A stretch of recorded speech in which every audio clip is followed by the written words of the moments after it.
All right, man. We live and back in full effect once again. Welcome back to another episode of the APF podcast, episode 81. It is I, the most phenomenal man that has shocked the system once again, aka the coach. And it's your boy going forward. I hope everybody's having a good Friday. Let's get started.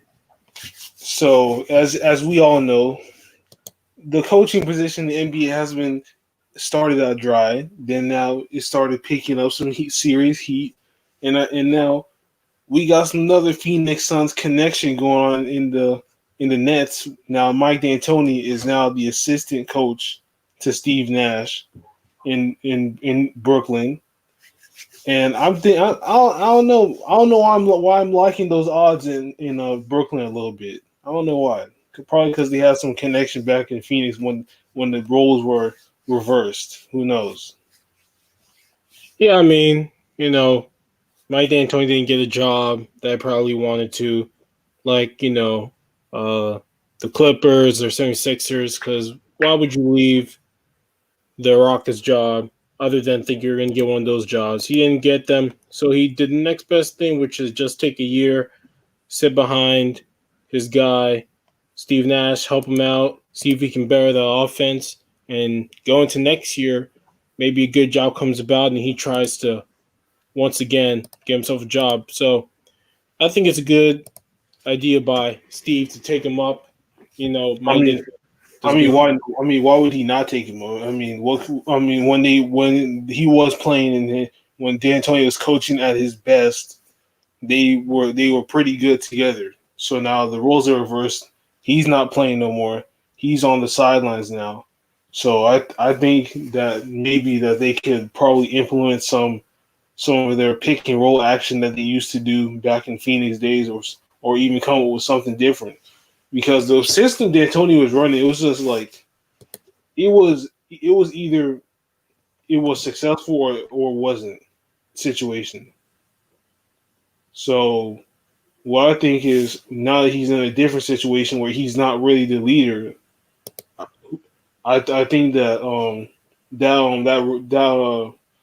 you live by the three, you die by the three is not going to be there because Brooklyn was like Brooklyn was probably like what bottom 15 and like shooting like 3-point percentage or something because they weren't really Yeah, they weren't a great three-point shooting team. yeah. So I mean, so we all know the 3-point shooting is not going to be there, and also Kyrie and KD don't really shoot threes like that. They mostly drive inside or shoot mid range. So you can't really put your offense with people that don't really shoot threes. Something that like a Golden State Warriors would, or a San Antonio Spurs, that those teams that they shoot a lot of threes would work with that one. So I'm really excited to see what they can do. If is it gonna fail or is it gonna succeed? Yeah, I think it'll be fine. He has, two great players. Now one of them has come off both of them come off injuries, one serious, one just the normal injury he always seems to get every time. But I think they'll be successful. D'Antoni is going to help with the offense, like we said, and that's really all he can help you with. There's really nothing else. He's got Jock Vaughn. He's got Udoka, who came from the Spurs. 76ers. I mean, he used to play for the Spurs, but he came Yeah, from. he came from the Sixers because Brett Brown obviously got fired. So he also got the job today. So yeah, it's always interesting to see who gets these jobs. But again, it's a good move for the Nets. It's a good move for Steve Nash. I don't think they're going to shoot threes all the time like that. No, I don't think they are. 'Cause But, that's not even their offense anyway. Their offense isn't really mainly shooting threes, to be yeah, honest. we have to see what they do with their team to even find out what they're going to play like. So yeah, it was a good thing. The only again, he obviously didn't want the Thunder job, or the Thunder never called him. As we all know, the Thunder are still, I believe, the only team in NBA without a coaching coach. Yeah, I don't know why I said coaching. So we'll see what they do. Also, let's also say that the Rockets did get Stephen Silas, the son of Paul Silas. The man who I believe he was the first coach of LeBron James. So good for him. He seems that he hopefully he can get this Houston offense to be a lot more balanced. I just believe they were way too aggressive with the three, and I'm hopefully the first thing he does is say we're not going to shoot 53s per game. Don't More probably more like 33s made minimum, not like 70 something. Like holy god. Yeah, yeah. They shouldn't. They're not going to shoot that many threes like that. So, but it's going to be good. It's going to be good. We'll Mm. see. Oh, let's dive into some football real quick. Mm. Oh, okay. What football? I mean, obviously, Antonio Brown. He's not playing this week, but he was the big thing over the last couple of weeks. You know, uh, going to the Tampa Bay Buccaneers. Tom Brady obviously was instrumental. Don't listen to Bruce Arians saying it was him and Jason Light. No, Tom Brady was like, let's get AB. You know that's what because I'm like look, let's be honest. The reason why he was on the Patriots, Tom Brady. The reason why he's on Tampa Bay, Tom Brady. What does anybody else have to do with being responsible to getting him there? Like, come on, you know. Let's use our brains here for a second. He was not at this point in AB's career. He was not going to go anywhere else except for where Tom Brady's at. The same. Look at Gronk. Gronk did the same thing. He wasn't going to go nowhere else. Where Brady goes, he goes. Because that's where he got the most success from. Yeah. Antonio Brown's got nobody really else wanted him except them boys up in Seattle. Russell Wilson's been pretty much pushing to get him, but they obviously not push hard enough. Or Tom Brady was pretty much the guy because Antonio Brown has respect for Tom Brady because Tom Brady respects him. It gives him a clean slate that maybe other teams wouldn't give him. But it's the right decision. Look, Chris Godwin, Mike Evans, they've been injured throughout the entire year. Chris Godwin's out this game, actually, with a broken index finger. Had to get surgically repaired. So I think this is a smart move by the Bucks. You might as well get him. Keep him away from other teams, and also he can be somewhat of a little bit, as they call a policy, an insurance policy. A number one wide receiver at this price with your other two number one wide receivers who are always perpetually injured, especially this year, is a big plus for the Buccaneers. I believe they play the Giants on Monday night, so they'll destroy them. The Giants are not a very good team. They'll score like 30 points. But we'll see AB next week against. I have to look at who they play. But we'll see AB next week and see how he looks. They play against the Giants on Monday. Yeah, Monday night. And so we'll see him in week 9. He won't play the Giants game. So we'll see how he does. Okay. Okay. I say like Shannon said. He said he wouldn't make the move. I mean, I would be like this. I will always for like in AB's case and like at this point, if I take you and you don't go and you don't act your age, then you gotta go. Cause I'm taking a chance on you. I'm putting money. I'm basically investing in you for however long you are here to give me something. And if you do not perform, to up to the standards that I pay you, and you do not do your job, and you do not if you basically just want to be the old AB and what you say goes, then you're out of here. But for me, I would have made the move because he's still top 10 wide receivers available in the league right now, even though he hasn't played much, and for and even and I know I can still get something out of AB because AB's not old. Man. He's not that old, man. He's not that old. He can still catch the ball. He can do everything that he's been doing since he got in the league. So I mean, Shannon said he wouldn't take a chance. I understand why he said it. I understand his reasoning behind it. Me, I would because, like I said, he's just got it. He's just got it all, and it gives my quarterback another weapon to use on offense to see and to see what how to see how more what am I trying to say to see what more options he has basically.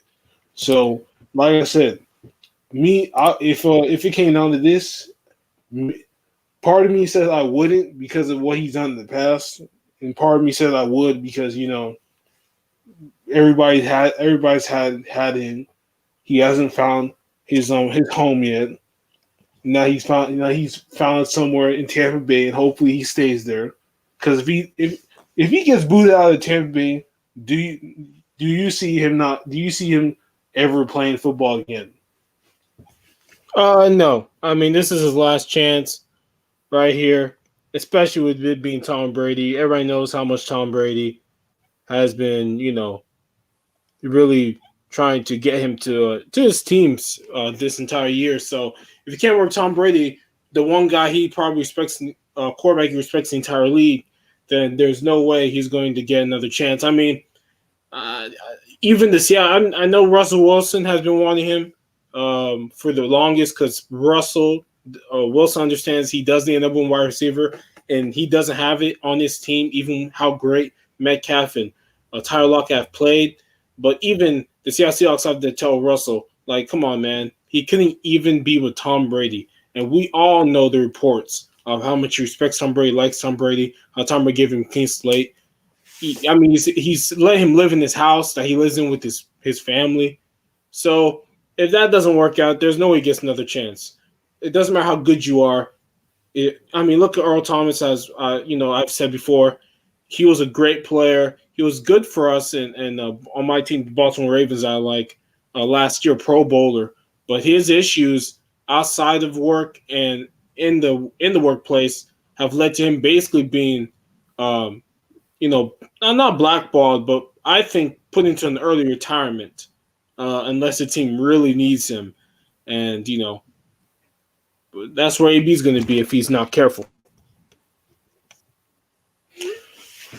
Yeah, me, my last point on that is I think obviously we can both agree that he's going to be done after this. Like let's be honest, he messes up again. Where is he going to go? What, Seattle, bro? Where he gonna go? Seattle, Seattle Seahawks. Eh, I don't know about that one. I I don't mean, he know. won't go there, not No, I after. mean let's say if there was a possibility, Seattle was another team that wanted him. Yeah, that's true. They did want him. Well, Russell Wilson really wanted him. Seattle was always kind of like, I don't know. But, they would have done it for Russell and stuff like that. So another big thing, obviously, is the big game between the Baltimore Ravens and Pittsburgh Steelers. This is a big game for Lamar to show can he win the big games, can he perform? Obviously, I believe he can perform, but uh, facts are the facts. He has lost every single big game he's played. The 3 games against the Chiefs. Because even though that was his rookie season in 2018, it was a big game. Especially because it was like Mahomes' first game against that Ravens defense that was very good. Now, he should have won that game. If people remember, they were up 24-17. He did enough.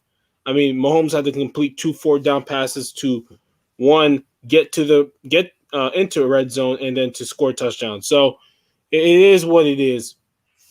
And also, this year Lamar hasn't been, as spectacular as people were expecting, even though he has almost the same amount of touchdowns and one more interception, which is 2 this year. He hasn't been that exciting. Obviously, the Chiefs game early in the season was a big disappointment for us, Lamar fans and Raven fans, because the team very much did not show up. Uh, they're coming off a bye week, right? Pittsburgh's coming off a big time win, even though they probably should have at least went to overtime. If the Titans kicker makes a kick, make a field goal to go to overtime, and so that's a big emotional win for them. Big Ben has been playing well all year up until that game where he threw 3 interceptions and he threw a very much a egregious interception in the red zone up by 3. Threw it right into the face, right around 3 Titans players, and obviously what happened is he got tipped, intercepted. So he got lucky last week. You know that Ravens defense is very prepared to try and stop the Pittsburgh's offense because this offense is very efficient. Ben gets the ball out, allows his wide receivers to do all the work, and that's their offense. So Baltimore's got the cornerbacks to Yeah. really challenge them. Oh, are you gonna talk? Oh no, I was just agreeing with what you were saying. But Oh, okay. it was a oh yeah, it was the Cardinals and the Seahawks. The the ending was like something was like Russell Wilson was looking suspect out there. Mm-hmm. Russell, they have the kicker missed, then he had a chance, and then he choked on that chance, and then that's how I was like, bro, we was going crazy. I was like, the fact that he had a chance and blew it, he didn't even come close, and then just I was just like, bro, you Oh, you're deserve. talking about the Arizona. Yeah, Seattle. the Arizona Seattle game. Yeah, yeah. Yeah, yeah. We've had a lot of those type of games, a lot of type of games like that. Um, but back to back to the Baltimore Pittsburgh game. Lamar's going to play well. He's going to go for 250 yards, 2 or 3 touchdowns, 75 to 100 rushing yards. He's going to be Lamar Jackson this game. I do believe in he hasn't really need to be Lamar Jackson the entire season. Um, they've pretty much dominated most teams. Their offense hasn't been very good, but they still average like nearly 30 points per game. But this is the game where you're going to see Lamar. You're going to really see Greg Roman put Lamar on great scheme plays and put some advantages for him in the passing game to really help him because he does really have only 2 wide receivers, and the other guys I don't think he trusts that much. He did throw to them a lot more during the bye week, so we'll see. I think this will be their best passing game. And the Pittsburgh Steelers are a great run defense, but they can be had in the passing game, as we saw with A.J. Brown, who caught a slant and ran it for a touchdown because they had nobody in the middle. And Ryan Tannehill was able to throw the ball on them to get them into the score position for the missed field goal. So I do expect Lamar to have a good game. I think Ben is going to have an okay game. He hasn't really had an impressive game. The games I've watched him personally, I think people have tried to push this guy into elite company. I've said, look, he Oh throws. yeah, everybody's been trying to push him because they're undefeated. Yeah, I mean, he throws out route. He throws 5-yard routes and allows his guys to do work. I'm not impressed personally. So it is what it is. But back to the Seattle Arizona game. Yeah, Russell Wilson had a good game and a bad game, you could say. He threw 3 touchdowns, but he threw 3 interceptions. Right. His team did not trust Russell Wilson at the end of the game. 3rd and 2, 34-34. You don't allow Russell to either have a chance to throw the ball or scramble. You just give the ball up because what? You believe your defense can stop them from getting a chance for a field goal when your team has not been able to stop them all game long? I mean, us fans, I really do believe sometimes are like, dude, we need to put it in Russell Wilson's hands. Our defense has been unable to stop Kyler Murray all game. He's thrown like 300 plus yards, over 70 rushing yards. Like, we have been unable to stop the offense. So why not put the ball in Russell Wilson's hand? If Russell Wilson makes it, you win the game or at least tie the game. And no, let's run the ball. He gets stopped. Let's kick it to them. And they go right down the field. And the same guy, as my partner said here, Zane Gonzalez, who missed the first field goal to win the game, overtime, made the second chance from the exact same yardage and won the game. Big win for Arizona. They're 5-2 now. They're in the driver's seat for a wild card. They are 1 game back. Basically, they're half a game back from Seattle because they beat Seattle. So that was an extra game that they actually got on top. As we all know, that's how it works. And Seattle's got a tough game against the 49ers. The Yeah, they 49ers. do. Mm-mm. Oh, okay. You're gonna No, keep. I'm just agreeing that they do. Okay. Yeah. There's not much really more important games. I think those two games are interesting. The Cowboys. Let's talk about those boys. They're Have you seen like on the Stephen A's TikToks when the Cowboys yeah. I just mean that guy. He really does not like the Cowboys. He really doesn't oh like them. man, I because every time I be getting sent those every time he makes a TikTok about the Cowboys, I just die laughing, bro. I was like he really just hates the Cowboys, man. Yeah, he really does. That's what made him so popular is how much he hates the Cowboys. What did they do? What did they do to him? They didn't do anything to him. He doesn't like the fans. That's really why he Oh, doesn't okay. Oh, like yeah, the he Cowboys. does. Oh, yeah, those fans be the. He said before, look, they're delusional. They think they can win every year, even though they never win. That's what they think. I understand what he means. They can't. They never win. So I don't know why their fans think they can win this year. People picked him to go Super Bowl. Nick Wright picked him to go Super Bowl. I never understood that. Nick Wright, LeBron's, big fanboy lover. He picked the Cowboys to go to the Super Bowl. Yeah, he did. He picked the Oh Cowboys. hell no! Who Hell knows no! why he picked the Cowboys? They're not even in contention for playoffs anymore. Yeah, then so that's what we mean by, making fun of him. He was obviously very wrong. I mean, you had the Bucks, you have the 49ers, you have the Seahawks, you have the Packers, you have the Saints. I mean, there's so many different teams that you could have really chosen to get to the Super Bowl in the NFC, but no, he chose the Cowboys because why? He thought the Cowboys are that good? No, their defense is historically bad. So that's one thing. Let's not forget Andy Dalton got his head taken off by one of the guys on Washington's team. Got his head taken off, and his team did nothing. Could you imagine if you got your head taken off and your team does nothing? You watch the game back, and you're like, oh my God, my team didn't even try to attack the other team. They just saw myself got beheaded and just sat there all docile. If I'm Andy Dalton, I would ask for all those guys to be released and get us some new guys who actually care about football. Because to watch your quarterback get absolutely cheap shotted and do nothing is a disgrace of being a football player. It's a disgrace to football. Okay? You saw when other quarterbacks get beheaded, their teammates, they come up and they start fighting and pushing and shoving. Not the Cowboys. Their quarterback gets beheaded and they walk. And they do absolutely nothing. Do nothing and at all. And so they're going to start against the Eagles. Ben DiNucci, a 7th round quarterback from James Madison, who will absolutely get destroyed by the Eagles. It's okay, we know.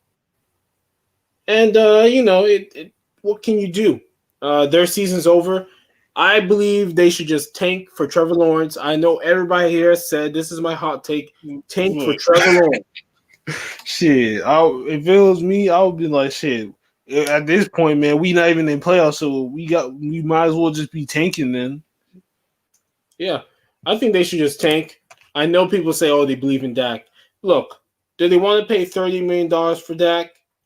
If they can get a chance to get low enough to go and get Trevor Lawrence. Look, if they can do something to get Trevor Lawrence, I would do it. The Jets are more than willing to try and trade a number 1 pick, most likely, to try and get some more draft picks. But I'm going for Trevor Lawrence. They didn't want to pay Dak $35 million, $36, $37, $38 million. So now they want to pay Dak off an injury $38 million. I'm telling you, if I'm them, if we lose this game, number one, I agree with Colin and all these guys. Start trading away your wide receivers and whoever else.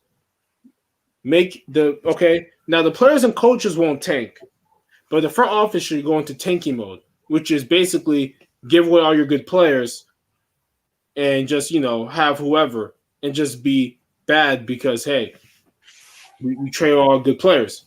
Yeah, but if they trade all the good players, then let's say they get Trevor Lawrence, and what are they gonna have to work with if that does happen? Trade a couple of defensive guys if you can. Trade away one of your wide receivers. And I think that's enough. Look, they have been unable to score the ball for like 3 weeks in a row now. So they're pretty much bad. The only reason why people even think they can do anything is because of those wide receivers. But if you can't protect your quarterback, those wide receivers are as useless as you and me, which is they do nothing. Excuse me. And so I would tank for Trevor, not go and sign Dak to $38 million. If I'm Jerry Jones, I didn't want to sign him before. So now what? Is Jerry Jones really prepared to sign him to a $38 million contract? I'm sorry, $30 million franchise tag next year again?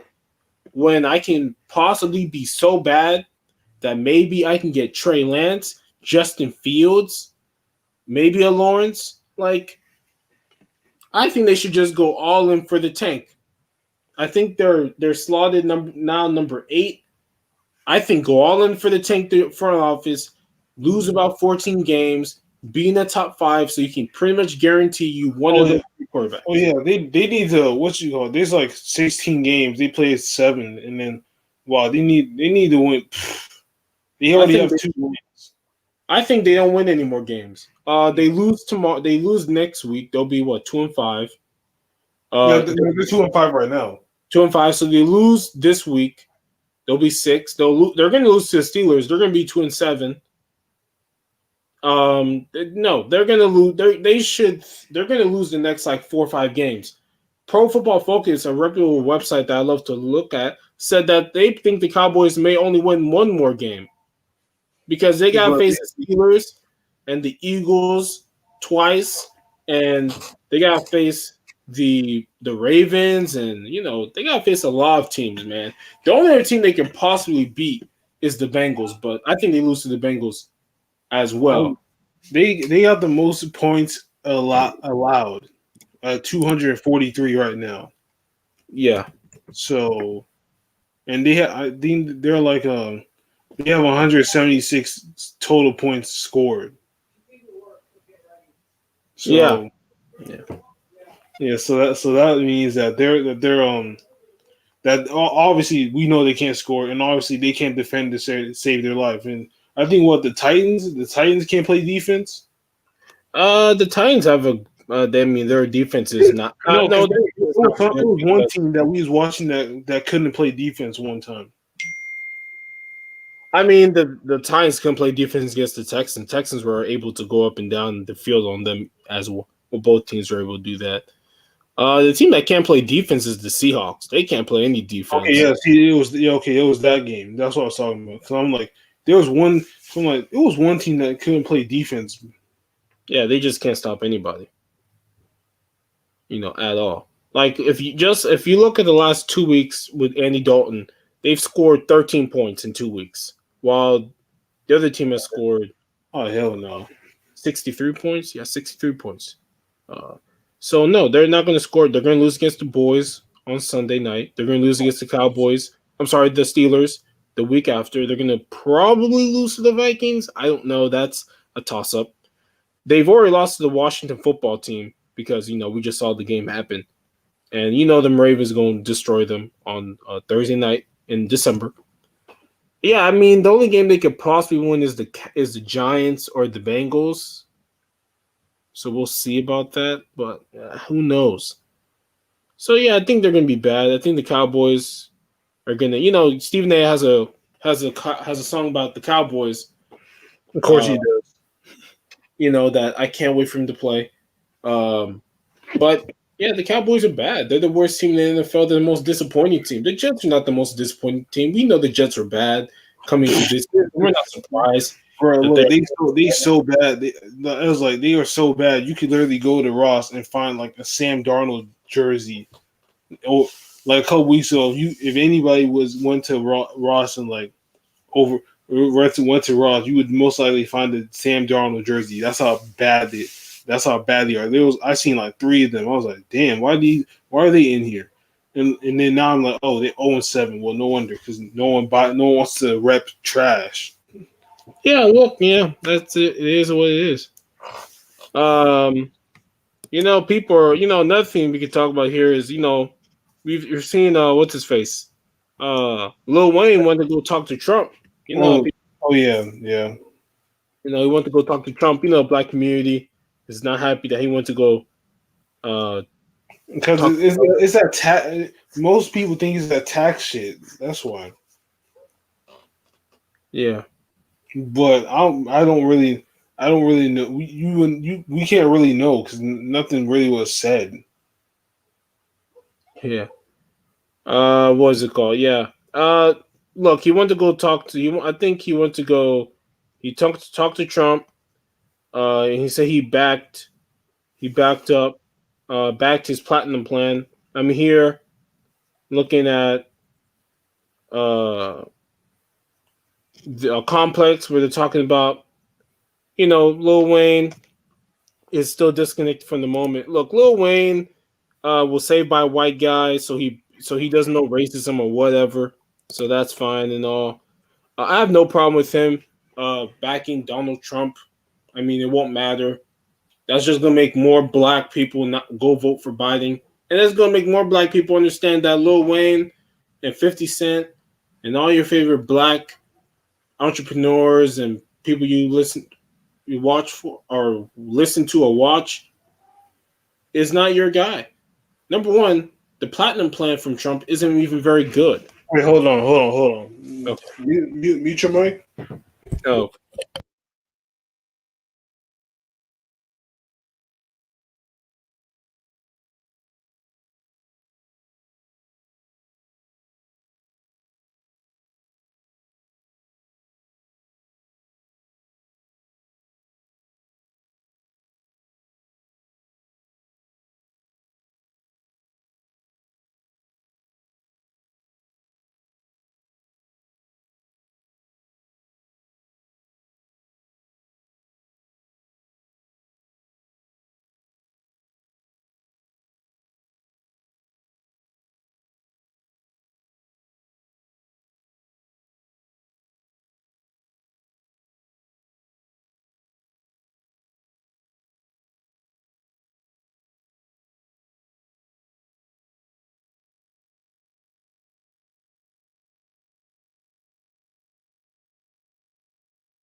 All right.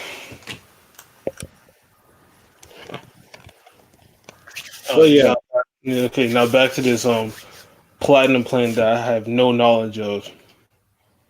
yeah, it's true. Look, a lot. Yeah, I mean, we're talking about Lil Wayne, and Lil Wayne endorsement. Complex here says that his endorsement shouldn't come as a total surprise. 50 Cent, Lil Pump has spoken about the tax benefits that the Trump administration offers to the country's richest citizens, which he does. And no, they should be taxed. The rich people should be taxed, and the people Hell who yeah, are it's intact. You're making all this money, and then now somebody's making up a law or whatever to get y'all to pay more. Now y'all don't want to pay more. If y'all so worried about losing money, does that mean y'all not making enough, or what? Like, let me like, hmm. So yeah, that's why I'm like, if y'all so worried about if y'all so worried about this tax thing, then sounds like y'all ain't making enough money then. yeah. I mean, look, I'm not surprised. That Lil Wayne doesn't really. is disconnected from a lot of things. In 2016, he sat down for a controversial Nightline interview. This from the Complex article, which showed ignorance of the Black Lives Matter movement, racial inequality. He said, "I don't feel connected to a damn thing that ain't got nothing to do with me." He said, "If you do, you're crazy as shit. I am a young black rich motherfucker. If that don't let you know that America understands black motherfuckers matters these days, I don't know what it is." He later apologized for his comments, saying he stopped putting any thought into his questions and responses after she mentioned his daughter. So Lil Wayne has the power of only speaking up when he feels personally connected, obviously, to the subject. In '06, he criticized Bush 43 on a song called Georgia Bush, but he was only critical of 43rd president because of Bush's response to Hurricane Katrina. Let's not forget that Lil Wayne has said that in 16, he even said there's no such thing as racism. What a surprise. He said that stupid stuff because racism There's no truly does. there is no such thing as racism. Okay. Exactly. I don't know. I don't know what you. I don't know what you've been around the last decade or last century, but there is a such thing as racism. Yeah. Like I've always said, obviously Trump calls Lil Wayne an activist in a very positive way because he talked to Trump and said, "Yeah, your plan is really good," because Lil Wayne totally knows what's good for black people. What's his platinum plan? Let me type it in real quick. Let's talk about.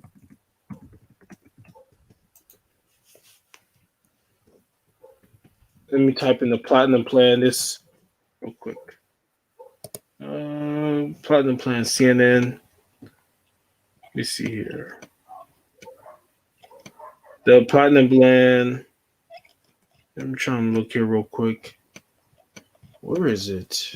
Oh my god. Oh, okay. Well, part of it is recognizing Juneteenth as a federal holiday, which is the widely observed holiday commemorating the end of slavery in the United States. Okay. The example plan. He says the proposals making lynching a national hate crime. It proposes. I don't know why it proposed. Um, but who knows? It passed in the Senate, was never passed by the House. That thing.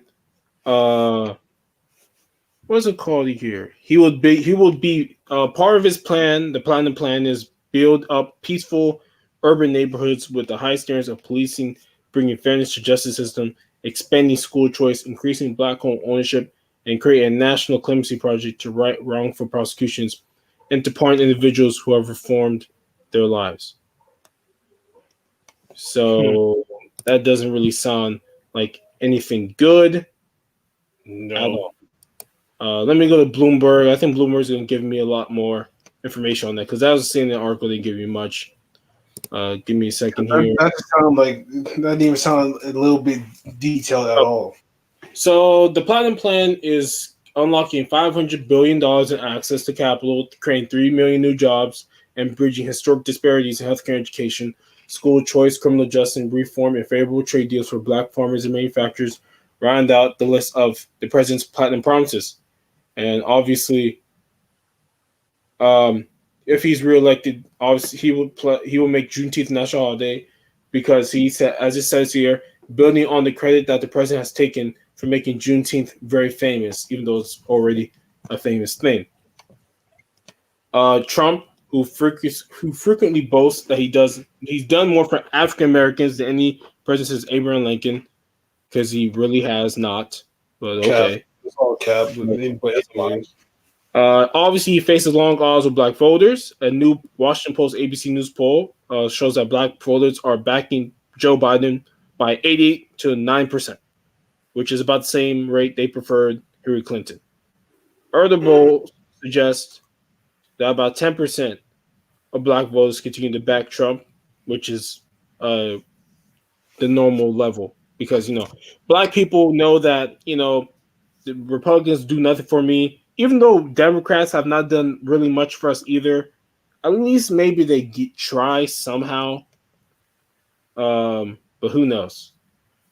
I'm not surprised that they don't care. Now, releasing this pledge on the eve of the first presidential debate might present Trump's best chance to persuade a large African voter interest. But as Lawrence Brown, who's a professor with University of Wisconsin, he said the platinum plan is a nickel plan offered by a zirconium president. So obviously he does not believe. And he also says that corporations who receive lucrative tax breaks are the main entities to benefit. So, look, the platinum plan doesn't sound good. It's not good. Jason Whitlock. Obviously, Jason Whitlock is going to use a Lil Wayne, who's about as un who was about as detached from black reality as anybody can ever think about. I mean, the guy does not care. Does not care at all. at all. But it is what it is. I don't know why people think that the endorsement of Lil Wayne's endorsement of Trump is great. I think he's put this another blow to white liberals or whatever. I mean, okay, it is what it is. But That endorsement isn't going to do anything. Like all it does is just gives Biden more of a reason to get more people to vote for him. That's all it's doing. yeah, Maybe that's what Lil Wayne's plan might be. Shit, who? yeah, that's true. That's true. Mm. Oh, So I did see a Walmart removes guns and ammunition from store floors amid civil unrest. oh yeah, because they saw freaking I think Target get freaking looted, and they sell weapons. Those should always be locked up in the back and Yeah. have the store associates go get them. Yeah. Now, an update on that story is they just returned the guns and ammo to store floor, saying civil unrest was isolated. Look, you can't just taking away your guns from like where it was happening, but you didn't have to take it away from like other places. So they said here after civil unrest earlier this week resulted in damage to several stores, consistent with action we took over summer. We asked stores to move firearms and ammunition from the sales floor to a secure location in the back of the store in abundance of caution. A Walmart spokesperson said by email, as the current incidents have remained geographically isolated, we have made the decision to begin returning these products to sales floor today. You could have always done that. I mean, come on. You didn't have to take away from like Texas.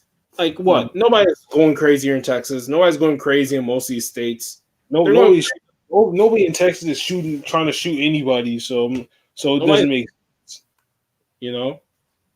Nobody's looting at all. Nobody loots here. So I don't know why they were like taken away from,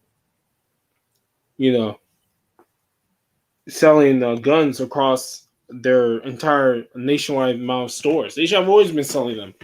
There's never reason for them to take it all away. But hey, it was crazy that they what they did in Philadelphia, which is like I think like 30 officers got injured. This has always been my issue. Why is it always yes, we're all not happy that the black guy got shot, but that doesn't mean you go out there and start looting everywhere and burning things down and looting Target and Walmarts and because George Floyd.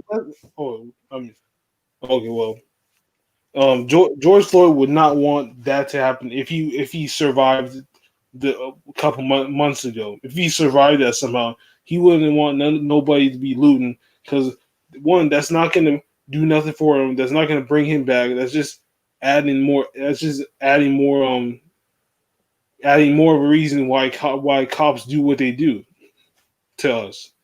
So, I mean, yes, people finesse the bag. People were even going as far as going into dealerships, breaking into dealerships and stealing cars. Like, first of all, you do know you got to get the car registered legally, right? You just can't get a car and then have it in your name unless the owner signs off the title to you. Unless they give you that pink slip, you can't. The car is useless. So I'm just sitting here like, what is the point of this loot? Why do you all loot thinking you guys are doing something, but all you're doing is just stealing in broad night and day, thinking that you guys are like serving some type of injustice to the world.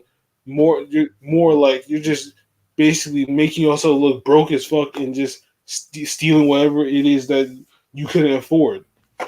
So I just never understood why whoever started this looting stuff made it okay for like, okay, everybody, let's just rob everybody and just steal all their products and then go home feeling happy. Like that doesn't do nothing for nobody. That only just means that you guys are just broke, and that means that you're hurting this economy. You're hurting the businesses rather than helping the businesses by buying and supporting them. Yeah, I mean, it's your community. Why would you loot your own community? Why would you go loot stores that have nothing to do with the officer who Exactly. shot the place? It's never made sense. Now, I've always heard like, Shannon say, well, people learn looting. Yes, people learn looting from white people looting around the nation back in the day because that's what they did. But that doesn't matter. It doesn't make it right now. That doesn't make it okay now. Um, I never will condone it. I understand it, but also you can't condone it. You're destroying your own community by looting. You're destroying your stores, and you make it easier for these businesses to not want to be in those places. If after every kind of shooting, it's we're gonna loot your fucking store and loot all the stores in this In that area. area code. So no, they shouldn't be looting. They never should. And yes, the man who got shot was having a mental episode. Those officers, I still believe, should have learned more de-escalation techniques, or at least have non-lethal weapons. All they did is have guns, and they shot him. And we'll see what comes out of the investigation. I mean, we saw what happened with Breonna Taylor. There's new stuff coming out about that case every day. Two grand jurors are going to do an interview or did an interview with Gail King talking about how they believe the um, how the investigation went. So yeah, we'll see.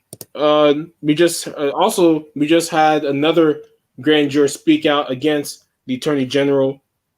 Um, so obviously, he said that the AG office did not present any attempted murder charges or manslaughter charges. The Against anonymous juror, what? against who? Against the officer that killed Oh, the Brown Taylor. The anonymous juror said they decided to come forward after much reflection, and the juror firmly supports the fact that no additional charges were allowed at the conclusion of their service, or according to the juror's legal team.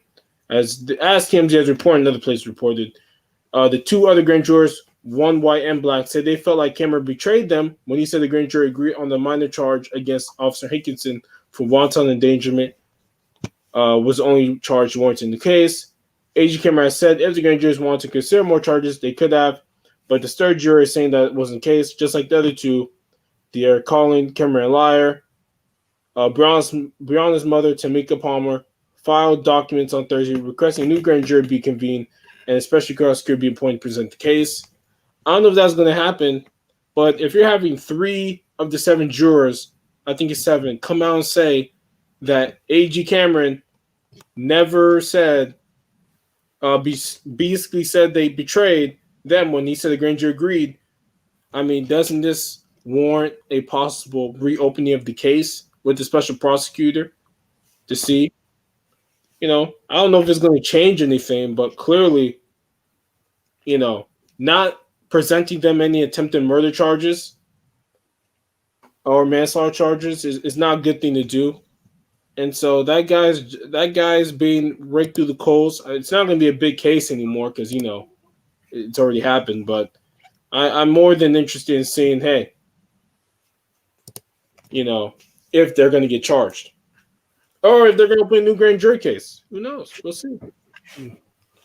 so I think for the last one, is last one today is gonna be Trevor Lawrence. What a surprise he caught the COVID-19, and I think I think at this point, I mean, you caught it. Just go to the league, man. That's what I would do because you know now you're in this now Eric now you're in this now this crisis the most craziest crisis we have seen yet in this world that existed out of all the craziest crises that have happened with diseases in the past. You gotta go, man. You have to go at this point. I understand that you don't want to go to the Jets. I understand that you don't want to waste your talent on a bad team. But you do good, and when your contract up, you can negotiate and you can use yourself and you can negotiate uh, ways to get to go somewhere else. You're talking about Trevor Lawrence? Yeah, Trevor Lawrence. Yeah, yeah. So he caught it, and I think he might be contemplating on going on staying in college. And I'm saying like I think you should go. You should go to the league Yeah. because you stay in what school does he go to? Clemson. Yeah, he's at Clemson, yes. I mean, you stay in Clemson another year, you get injured, bro. You gonna be wishing that you gonna be wishing that you had left the year before. Yeah. I think he got COVID, however he got COVID. He's gonna be gone for 10 days. Is that part of the reason why he goes and leaves? Who knows how much that has an effect of. I think the much more effect that he should worry about is if the Jets are there. And he really needs to think about, do I really want to go play for the Jets? Even though they have 11 draft picks. Everybody talks about how many draft picks they have, but damn, you can have all those draft picks. But as I've heard before, and Bucky Bucks has said this, I'd rather get a bona fide player that I know is good rather than hopefully draft that player that is good. Because the only player who's pretty much going to be good is quarterbacks and bona fide safeties. But the Jets have picked a lot of great players, or at least of players, and they don't work out, or they trade them away. They traded away Leonard Williams. They traded away Jamal Adams. They've ruined Sam Darnold. The only player they even have there is Jamison Crowder, who's actually good. Rashad Perriman has pretty much dropped off in the Jets. Le'Veon Bell, they turned him, but that was Le'Veon Bell's fault. He took all that money. But they made him look like a bum. So why would I want to go to the Jets? But I'm not going. But in the end, I would still go to the Jets anyways. I mean, I cannot be in college in Clemson for one more year with a possible injury. Exactly. That's what I'm saying. I think he got to go. You probably you most likely will be like the undisputed number one pick, and with opportunities like these, you can't take them for granted because not everybody can be number one pick. And just like for the NBA, all those guys in college after they played their heart out in college, they all left.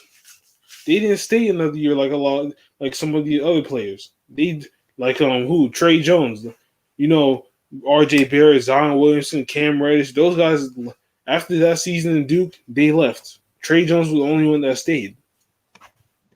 Now who knows what could have did? Who knows what happened? What happened with him? But long story short is that I don't even know if he's in the. I don't even know if he's in the draft right now. I don't even know if he's in the draft pool himself. Who? Trey Jones. So I'm going off topic, but it just relates all back to what I'm talking about. Trevor Lawrence what I think is that he should go because, like I said, you stay, you get injured, then then that consensus number one contract pick that you could possibly get is not going to be there. It's going to drop. So just suck it up and just dip, man, because you stay and you get injured. You like I said, you're gonna wish you got left. Yeah. Look, um, Trevor Lawrence is going to leave. All these guys should leave if you can, unless you're gonna be a first round pick and get some money. But it is what it is. Uh, it's gonna be okay. It's gonna be okay for him. But I do pray for him going to that team. Good lord. And they probably be one. They'll probably be 1-15 when he show up. Yep. So, but I mean, if that is that, I think that's it. Yeah. I think. Oh yeah. Happy 12th birthday to Devin Booker. Oh, Young. that was Devin Booker's birthday. Okay, I didn't even Yeah. know that one. Hopefully, he does something this year. I'm still thinking it'll be a playoff team this year, but who knows? You mean Who next year? knows? Yeah, who knows, man? Who knows what he's gonna do? Well, shit. I think I would say this: if his contract goes up, he should think about going somewhere else. Just saying. Yeah, he should. Just saying, because if it ain't, it wasn't. He's been with that team for like what 5 years, bro. If it ain't working, I could. If it ain't work, if after that 5 years, bro, go somewhere else, man. Go somewhere else where a spot is open for you, where you can still be that superstar. You can still be that upcoming superstar. Go somewhere else where your talent will be used to win titles and get to playoffs and hopefully become that NBA champion that you always wanted to be. Because you in Phoenix, nah, bro. This ain't the Phoenix. This ain't the 04 05 Phoenix Suns that you're on, buddy. This is the 1920 Suns that you're on, and they ain't going nowhere. Take DeAndre Ayton with you too. He could help you out also. That's all. I mean, let's hopefully the team does something this year. They had a good ending last year, went undefeated. I really just hope that he has a good year next year. It's not just a fluke, that they won these 8 games and like, oh man, now we're all jump on them or like, make the playoffs. They gotta make the playoffs next year. Devin Booker really needs to think about his future, and this should be one of those years where he's like, are we getting better so I can actually stay here? I have a reason to stay here, or am I going to have to do what everybody else says and start looking to move to probably Minnesota and make a super team? So we'll see. Because he's been in the league for 5 years, and he said like what a couple seasons before that he was done not being in the playoffs. I mean, you've been in the league for 5 years, you haven't made playoffs. I mean, at this point, you just gotta think about you first. All this loyalty ish that people be talking about with your team. Look, that's all cool and all. Maybe me, if I want a team, if I want a couple rings with one team, then I'll probably stay. But if I haven't won anything and I'm already 5 years into my career, I have to take the initiative to save myself my prime years that I have now and go win with somebody else. Because if I can't do it here, I got to go do it somewhere else. Yeah, he really should really do that. I'm tired of people in this I'm tired of all this loyalty. No.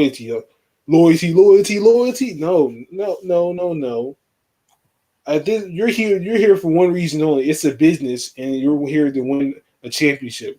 That is your main and end goal for your career. You don't do that, and then most likely you had a successful career. You just didn't have that title. So for someone like Devin Booker, he's a young blood like me. I want the young blood generation to succeed, and he's one of them that I want to succeed, and he's one of them that I want to see a ring on. I want to see him with a ring on his finger and a trophy in his trophy case at home, because he plays like a superstar. He balls out like a superstar, and he needs to have a chance. He needs to have that ring to feel like he's done something in the league. He just needs to find a way to get to the playoffs, and hopefully he does that this year. So is that it? Yeah, I think that's it. All right. So with that being said, this has been another episode of the APF Podcast, episode 81. It is I, the most phenomenal man that has shocked the system once again, aka the coach, signing out. And man, it's your boy going forward. Don't forget, today is the last day for, early voting here in Texas. If you haven't voted yet, you're just going to vote on November 3rd. Wear a And that mask. line's gonna be stupid long. Yeah, it's going to be dumb long. So we should have voted today. But that's all right. Who fucking knows? I don't think 3 votes are going to make a difference, but we'll see. Hopefully Cummings is open. If it is open, then that'll be easy to do. But, enjoy your weekend. Get some water. Make sure you look at all the links down in the description. If you haven't watched the last video, go ahead and watch that. If you haven't liked this video, go ahead and like, share, comment, subscribe. And if you're new, you know what to do. And we out this thing. Boo boo. Ah!